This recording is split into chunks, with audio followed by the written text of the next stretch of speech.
Hello friends, I welcome you all on Samiksha Institute channel.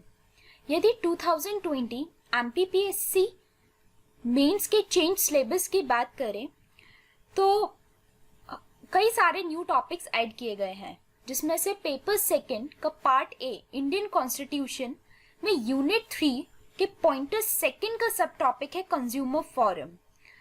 That I am going to discuss in this video.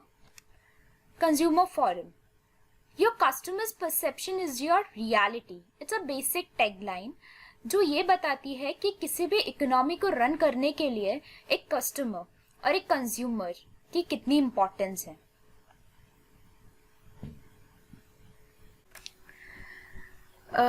जो nodal government ministry है जो consumer affairs matters से deal करती है, that is the ministry of consumer affairs, food and public distribution. इसके under भी जो department है, पर्टिकुलर डिपार्टमेंट है डिपार्टमेंट ऑफ कंज्यूमर अफेयर्स.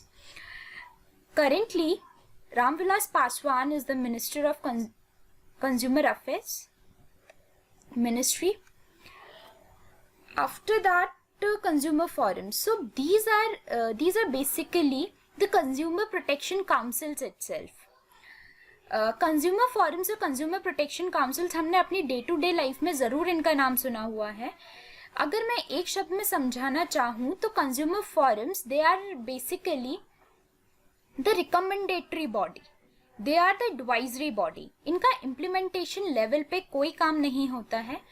इसके अलावा they are form to guide consumer rights. Consumer rights like to be heard, to be informed, to choose, to safety, to seek grievance redressal, these kind of rights. इन सब के बारे में consumers को guide करना consumer forums का काम है. इन्हीं को हम कंज्यूमर प्रोटेक्शन काउंसिल्स भी कहते हैं. Consumer protection councils consumer protection act जो 1986 में पास किया गया था, मतलब कंज्यूमर प्रोटेक्शन एक्ट 1986, इसके अंडर स्टैब्लिश हुई हैं. और consumer protection councils national, state and district level तीनों पर होती हैं, तीनों लेवल पर हैं. It strengthen the consumer rights again, like to be heard, to seek redressal, to be informed and etcetera rights. जागो ग्राहक जागो is the tag line to aware the consumers, issued by consumer protection councils. यदि हम central level consumer protection council की बात करें तो इसके जो चेयरपर्सन होते हैं वो minister in charge of consumer affairs of union, और I can say union minister of consumer affairs ministry. इसके अलावा central level consumer protection council की मीटिंग होना साल में कम से कम एक बार, मतलब कम से कम एक बार तो होनी ही चाहिए. स्टेट लेवल की बात करें तो इसके चेयरपर्सन है minister in charge of consumer affairs of state, and state level पर मीटिंग साल में कम से कम 2 बार होनी ही चाहिए. डिस्ट्रिक्ट लेवल पे district collector is it's chairperson and it's meeting is held at least twice a year. इसके अलावा डिस्प्यूट रिड्रेसल एजेंसीज की बात करें, this term might not be heard, but हम सब ने कंज्यूमर कोर्ट्स का नाम तो सुना ही है. Consumer courts are basically dispute redressal agencies. 3-tier quasi judicial machinery has been set up under Consumer Protection Act 1986 for speedy redressal of complaints. 3-tier हम इसलिए कह रहे हैं क्योंकि ये नेशनल लेवल पे, स्टेट लेवल पे और डिस्ट्रिक्ट लेवल पे तीनों पर होती है. और क्वासी जुडिशियल मशीनरी बिकॉज एक तो इसमें इसके कई रीजंस हैं. एक तो इसमें जुडिशियल और नॉन जुडिशियल मेंबर्स दोनों हैं. इसके अलावा ये है तो ये नॉन जुडिशियल बॉडी ही, but it can interpret law, hence we can say that this is a quasi judicial machinery. इसके अलावा ये फैक्ट्स एंड फिगर्स को ऑब्जेक्टिवली कंसिडरेशन में लेते हैं, उसके बाद अपना कंक्लूजन देते हैं. ये लोग लीगल पेनल्टीज तो इम्पोज कर सकते हैं, बट एज सच कोई मेजर पनिशमेंट ये अनाउंस नहीं कर सकते हैं. ये अपना कंक्लूजन ड्रॉ करेंगे और उसके बेसिस पे कोई भी ऑफिशियल एक्शन लिया जाएगा जो कल्प्रिट के अगेंस्ट हो और विक्टिम को प्रोटेक्ट करता हो. नेक्स्ट हम देखते हैं नेशनल डिस्प्यूट रिड्रेसल कमीशन. ये 1988 में स्टैब्लिश किया गया था, 1986 में हमारा एक्ट पास हुआ है और 1988 में हमने इसे स्टैब्लिश कर दिया। इसके अलावा चेयरमैन इज और हैज बीन द जज of supreme court and at least 4 members. इसके चेयरमैन जो हो या रह चुके हों सुप्रीम कोर्ट के जज, वही इसके चेयरमैन होंगे और इसके अलावा कम से कम 4 मेंबर्स इस कमीशन में होना जरूरी है। टेन्योर की बात करें तो 5 इयर्स और 70 इयर्स ऑफ एज, जो भी पहले हो जाए। जुरिस्डिक्शन, नेशनल कमीशन आपका 1 करोड़ से ज्यादा के केसेस से ही डील करेगा। इसके अलावा इनके पास अपीलेट और रिविजनल जुरिस्डिक्शन भी होता है। Appellate jurisdiction against state dispute redressal commission. For instance, यदि कोई कंज्यूमर अपनी कंप्लेंट लेके स्टेट डिस्प्यूट रिड्रेसल कमीशन में गया और वहां पे जो डिसीजन लिया गया उससे यदि वो सेटिस्फाइड नहीं है तो वो नेशनल डिस्प्यूट रिड्रेसल कमीशन में अपील कर सकता है। और रिविजनल जुरिस्डिक्शन, जिसका मतलब ये है कि यदि नेशनल डिस्प्यूट रिड्रेसल कमीशन के द्वारा कोई भी फैक्ट्स या फिगर्स गलती से मिस इंटरप्रेट कर लिए गए हैं या फिर डिसीजन लेते वक्त यदि कोई भी भूल चूक हुई है तो वो अपने डिसीजन को दोबारा से रिवाइज कर सकती है और चाहे तो अपने डिसीजन को चेंज भी कर सकती है। इसके बाद हम बात करते हैं MP state consumer disputes redressal commission की। ये 1990 में स्टैब्लिश किए गए थे और इसका जो चेयरमैन है is or has been the judge of high court and at least 2 members, one must be women.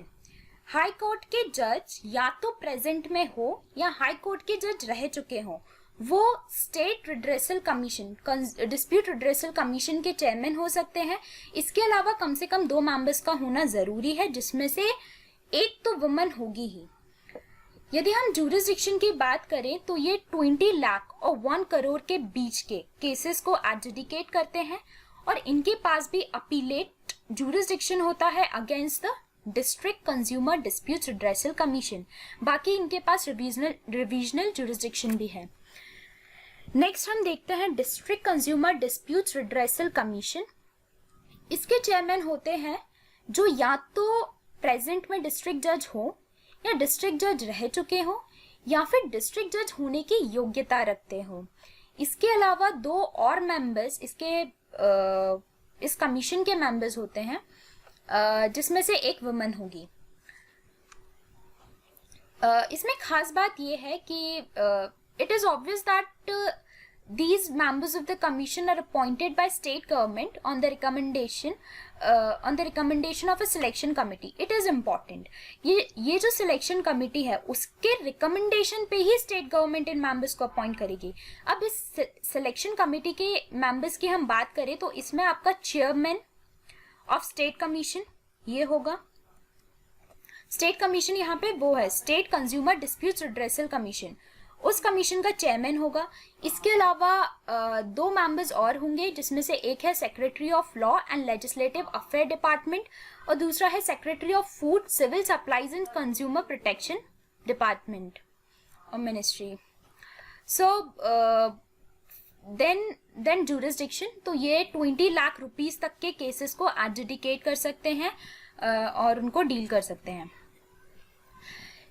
इन सब के बाद यदि हम ओवरऑल बेसिक से फंक्शन समझे कंज्यूमर फोरम से कंज्यूमर कोर्ट्स के क्या फंक्शंस हो सकते हैं, तो मतलब 5 मार्कर में भी वो हमसे पूछ सकता है what are the functions of consumer forum. So, very first is to strengthen the consumer rights, like to be heard, to seek redressal, to have consumer education, to be informed, to choose, to safety, etc.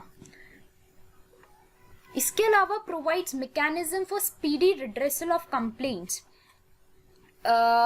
This is one of the important functions, क्योंकि ये पूरा एक mechanism, एक systematic procedure establish किया गया है इस act के अंदर, जो कंज्यूमर चाहे उसकी रिगार्डिंग डिफेक्टिव गुड्स हो या कोई डेफिशिएंट सर्विसेज हो या अनफेयर ट्रेड प्रैक्टिसेस हो, ट्रेडर्स के द्वारा ओवरचार्ज किया जा रहा हो, फ्रॉड हो ई कॉमर्स में, किसी भी मैटर से रिलेटेड वो अपनी कंप्लेंट लेके कंज्यूमर कोर्ट्स में जा सकता है और वहां पे उसके ग्रीवांसेस को रिड्रेस किया जाएगा.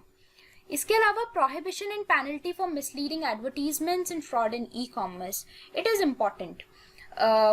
मिसलीडिंग एडवर्टीजमेंट्स को ये प्रोहिबिट तो करता है, लेकिन यदि कंज्यूमर कोई लेके जाए कि इसके मिसलीड एडवर्टीजमेंट की वजह से मैं इन्फ्लुएंस हुआ, तो उस पर पेनल्टी भी इम्पोज की जा सकती है कंज्यूमर कोर्ट के द्वारा. Next is encouraging business and professional associations to establish business code of ethics and bring it in practice. So, किसी भी प्राइवेट मार्केट में या ओपन इकोनॉमी में it is important to win consumers trust. Consumer trust को किसी भी private firm या फिर बिजनेस एसोसिएशन में बनाए रखने के लिए बिजनेस कोड ऑफ एथिक्स को प्रैक्टिस में लाना बहुत ज़रूरी है. इन्हीं सब को इनकरेज करने का काम है हमारे कंज्यूमर फोरम्स का, जो बिजनेस एसोसिएशंस को बताती हैं कि उन्हें ऑनेस्ट रहना है, उन्हें अपने कंज्यूमर से चीट नहीं करना है. इसके साथ कैसे वो क्वालिटेटिव गुड्स एंड सर्विसेज अपने कंज्यूमर्स को प्रोवाइड करवाएंगी, तो उसका क्या बेनिफिट उनको होगा. Next is they create awareness among people regarding consumer rights. It is an obvious function. So in this video, we have learned that there are two institutions under Consumer Protection Act 1986, Consumer Protection Council and Dispute Redressal Agencies. Consumer Protection Councils were basically an advisory body और Dispute Redressal Agencies आपकी quasi judicial machinery है.